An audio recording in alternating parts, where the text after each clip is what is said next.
Hey anglers, Creaky Tiki here with a couple thoughts on sunscreen and protecting yourself from exposure to the sun. You know, when I was growing up, myself and my friends couldn't get enough sun. We were always searching out the sun and we're always trying to get as much sunshine as we could. And it felt really good and it was a lot of fun.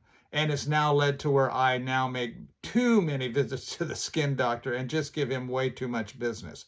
So I'm trying to be much more careful about my exposure to UV, trying to protect this skin from long-term exposure to the sun, UV, and all of the rigors of fishing, surfing, bicycling, all these outdoor activities. Again, I am not a doctor, I'm not an expert, but I found some that seem to work really, really good. When they first came out with the high protection sunscreens, I'd put them on and I found two things. They didn't seem to last too long if they got exposed to water, like through the bait tank or sweating. And when I put them on my face and I perspired, especially if you're down south on a medium range or long range trip, it would just burn my eyes like crazy. Didn't like it at all. So didn't seem to be too long lasting, and if you sweated, they'd burn your eyes. Well, my skin doctor recommended that I try a zinc-based sunscreen.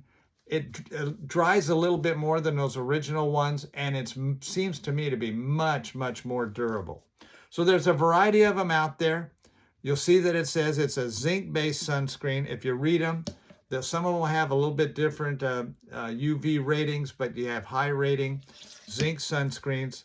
It's at a variety of manufacturers, and they'll all probably do a pretty good job without the drawbacks of having to replace it too often or sweat getting in your eyes and burning your eyes. What I did find interesting, though, is all these different brands had a different concentration of zinc. For instance, this one has 21.6% zinc. This one, which also is a good sunscreen, only has 9% zinc. The Blue Lizard, 8% zinc. And this Eucerin UPF 50, 24% zinc. So I've been using the ones with a little bit more of the zinc because I remember the old days when I was surfing, when our noses got burned 2 or 3 times a summer, we put the zinc oxide on to protect it, and it worked really well. But whichever one you use, I found that these zinc-based ones are much more durable, and like I said, avoid that problem of burning and burning your eyes when you get perspiring out there and you're working hard.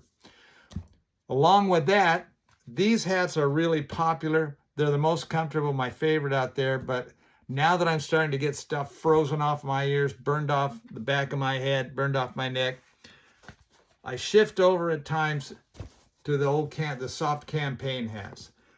Now these work pretty good. They protect the ears a little bit better. They have a strap on them so they won't blow off.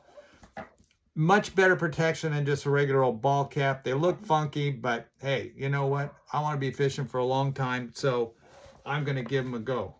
My now favorite one is this one I found. It's the Australian style. It's got my tiki on it.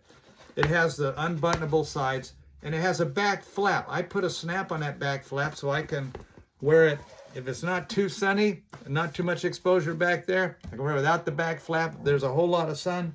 I just unsnap it, and now I got a back flap to protect the back of the ears and the neck. Shirts, well, I'm wearing a whole lot more long sleeve shirts than I used to. Not as much fun as the short sleeve shirts and feeling that warm sun on you, but the shirts with the built-in sun protection, the UV protection are really great.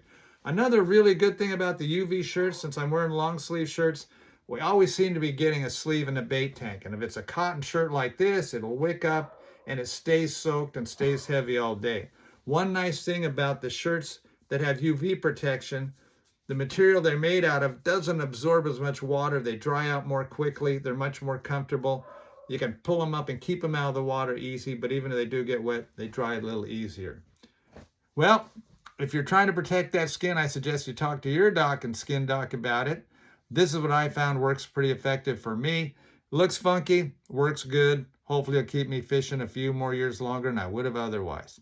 Till later, Creaky, wishing you tight lines, good fishing. Hope to see you out there. Till next time.